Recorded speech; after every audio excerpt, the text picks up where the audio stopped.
Hai teman-teman, perkenalkan nama saya Karen Natasha Hamsa, bisa dipanggil Karen. Saya seorang mahasiswa Fakultas Matematika dan Ilmu Pengetahuan Alam, program studi Matematika.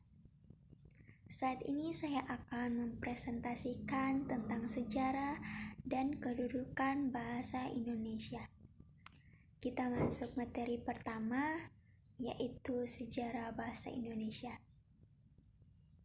Sejarah bahasa Indonesia adalah bahasa Indonesia lahir pada tanggal 28 Oktober 1928.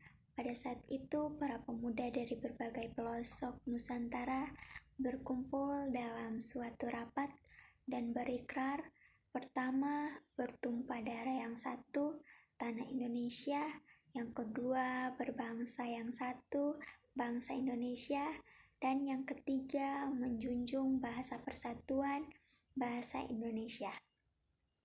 Ikrar para pemuda ini dikenal dengan nama Sumpah Pemuda. Unsur yang ketiga dari Sumpah Pemuda merupakan pernyataan tekad bahwa bahasa Indonesia merupakan bahasa persatuan bangsa Indonesia. Pada tahun 1928, itulah bahasa Indonesia dikukuhkan kedudukannya sebagai bahasa nasional. Nah, bahasa Indonesia lalu dinyatakan kedudukannya sebagai bahasa negara pada tanggal 18 Agustus 1945, karena pada saat itu Undang-Undang Dasar 1945 disahkan sebagai Undang-Undang Dasar Negara Republik Indonesia. Dalam Undang-Undang Dasar 1945 Pasal 36 disebutkan bahwa bahasa negara ialah bahasa Indonesia. Setelah kita mengetahui sejarah bahasa Indonesia, kita juga akan mengetahui kedudukan bahasa Indonesia serta fungsinya.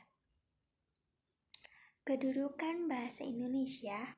Bahasa Indonesia sebagai bahasa nasional berdasarkan Sumpah Pemuda 28 Oktober 1928, bahasa Indonesia sebagai bahasa pemersatu, bahasa Indonesia sebagai bahasa negara berdasarkan Undang-Undang Dasar 1945 Bab 15 Pasal 36.